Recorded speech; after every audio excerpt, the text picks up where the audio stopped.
Hey everybody, Tom here. Hey, I wanted to start this video by giving a big shout out and thank you to John the Potter, John Schmidt. I had a great workshop with him today with 29 other wonderful people here in Ohio over at Ohio Ceramics. Great store, shout out to them as well. So, just wanted to say a big thank you and we'll get to the video. Hey everyone, Tom again. I had a commenter on one of my videos that they were getting into ceramics so that they could house their houseplants. So I wanted to throw a couple of different forms that might be good for plants. I've done a little bit myself with gardening. I'm by no means an expert. However, there are a couple of things to keep in mind, so this video is about that. First, just hand wedging my clay. I take it straight out of the bag. Larger pieces, of course, I'd have to wedge on the table. And forgive me, I have a bit of a cold today, so my voice is probably a little extra raspy.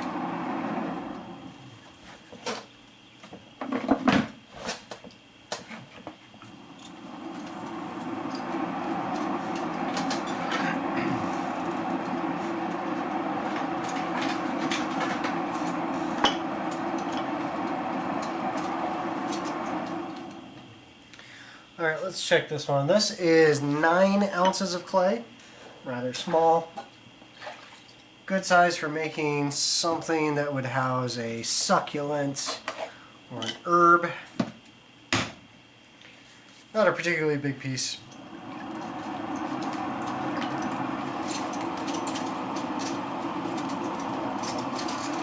Center her up, pushing in, pushing down.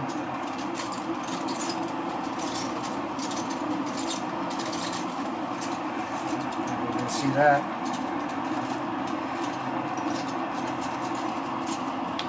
Breaking in. Now, for starters, we're going to make kind of a fat, short cylinder. Kind of something in between a bowl and a mug.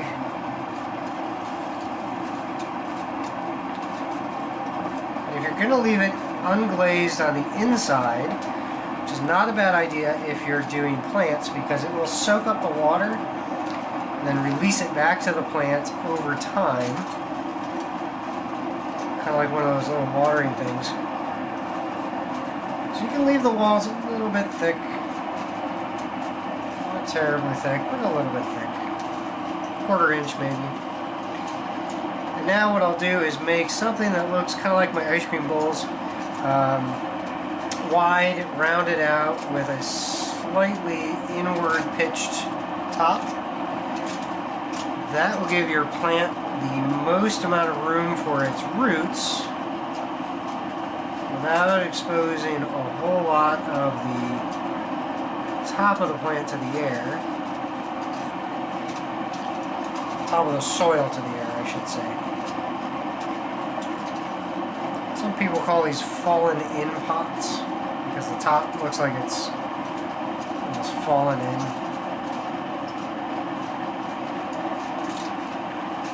Nice and smooth. Not a big piece.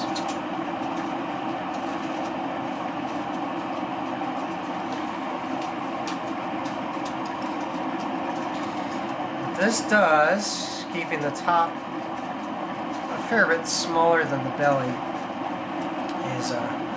helps inhibit some of that mold growth that you see in the soil by keeping it, quote, underground, if you will. The rim's a little uneven here, but that's okay. Then, down at the bottom, we want to decide, now if this is going to be a house plant, you probably don't want to put a hole in the bottom, unless you're going to put it on a dish. You get plastic dishes from the hardware store. So what I'm going to do is take my pinky, get it wet. I'm just going to drive a hole in the middle. I could have done this, probably smarter to do this, but could have done this before or while I'm opening. Drainage holes are important when you're talking about house plants or any plants. People tend to overwater their plants. It tends to be one of the biggest mistakes. Looks like that's how. So there you go. Nothing special. A lot of water in there. You can see. It's probably not in focus there.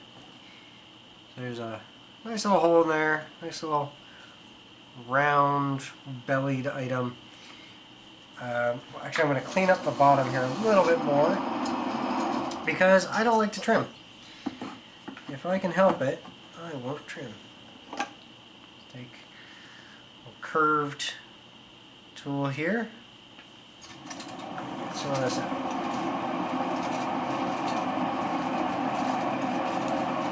While we're at it, we'll take off all that nice lip.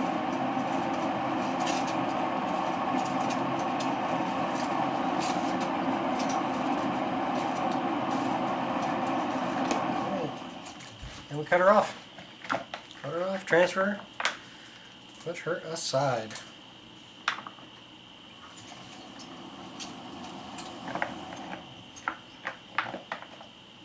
By the way, the wheel was going way too fast for cutting off. Don't do that. Do as I say and not as I do, right? Alright, let's do a little bit of a bigger one, a little different shape. Because different plants like to grow in different fashions. Their roots like to grow in different directions. That round one I just did is nice and shallow, great for herbs, great for items that don't need a whole lot of deep soil. That is not every houseplant, so what I'm going to do is I'm going to throw one that's a little deeper. Get some of these hard bits out. This is 20 ounces of clay. It's a little more than double the size of the last one.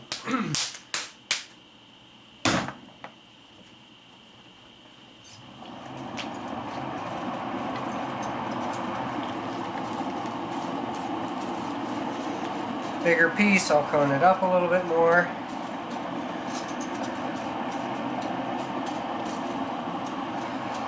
Because I'm not doing anything special, I don't mind coning it a few times to get it a little more consistent, especially since I'm taking it right out of the bag and using it.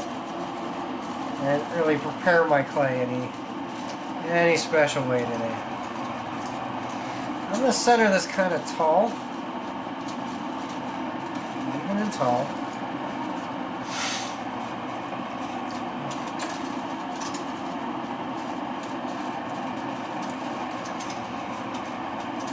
Break in with my two thumbs here. Switch to one thumb and one finger. I'm not going to open this real wide. Because this one is so tall, as tall as I can, I'm going to go ahead and put in that drainage hole now. Just by taking the center all the way down. It actually doubles is letting me see how thick the bottom is. So I can actually adjust the thickness of the bottom even now. And actually my bottom is pretty thick.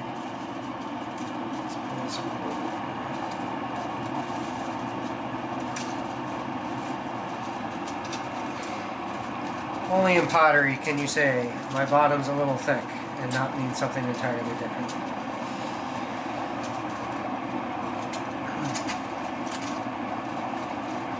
Just smooth it out the bottom with the sponge. So, general form, cylinder with a hole in the bottom. A little volcano shape, just because it's easier to lift. And we're just going to lift it up and in. Looks like I've got a bubble in my clay, but I'm going to just try to lift right through it.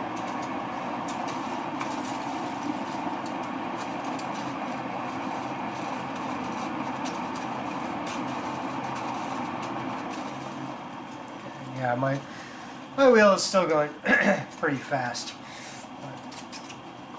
So if you're just starting out, slow her down.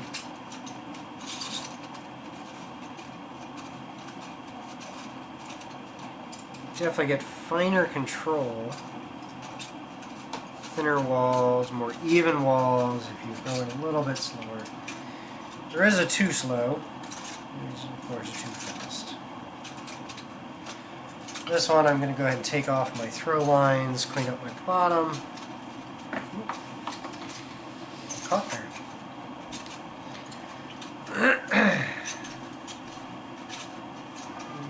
Clean this all up. Yeah, I can feel that lump in there. Feel that bubble.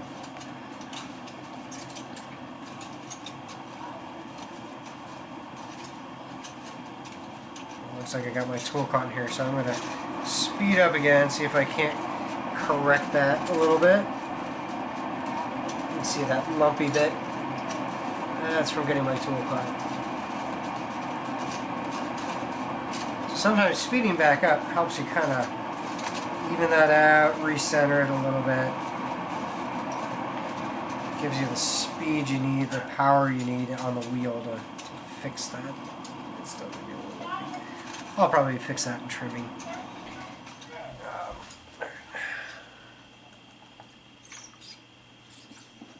I'm going to mop out the inside. So right now all we've got is basically a cylinder with a hole in the bottom. And again, with plants, you kind of want to give them room for their roots and less space for the soil to collect the mold and growth at the top. We're going to belly out the bottom. Let's see if we can correct that little lump while we're doing it.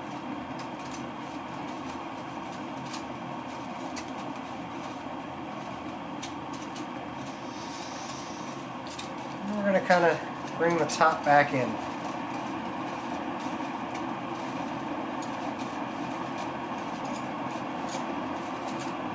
Get this nice little teardrop look to it. And this will house a little bit more soil than the little one, allowing for a larger plant. And you have to think a little bit about the stability of the piece as well. You're doing a larger plant because larger plants will get heavy, eventually tipping over your item. Now if you keep them well pruned, you usually keep them well centered too.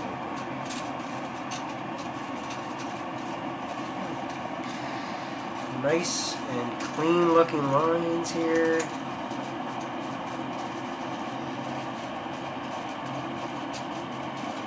That, I would actually use that as a planter. It's not a typical planter shape, but that's okay. I don't like typical.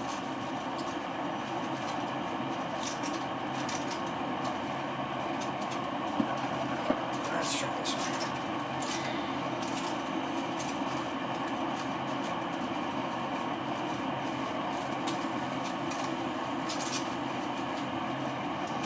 My tool is chattering a little bit here on the bottom. Probably still that little lumpy bit. The trouble is, if you make a mistake, when you've got a lumpy bit, it tends to persist through the rest of the piece. Now, it doesn't mean the piece is bad. It doesn't mean you can't sell the piece, can't use the piece. It just gives it character, right?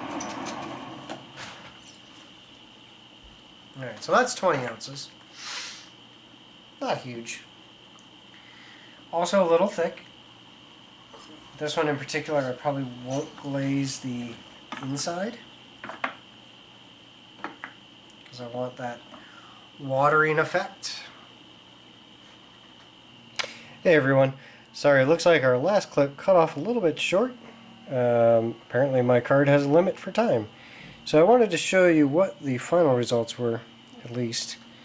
So here's the little one, 9 ounces, slightly bigger at 20 ounces, again with the drainage hole there in the bottom. And this was the big guy that kind of got cut off. Just a rounded belly. There wasn't much more to it when we were finishing up, just cleaning off the throw lines. I did mention that I was going to keep this on the bat because it was a large enough piece. Didn't want to transfer it.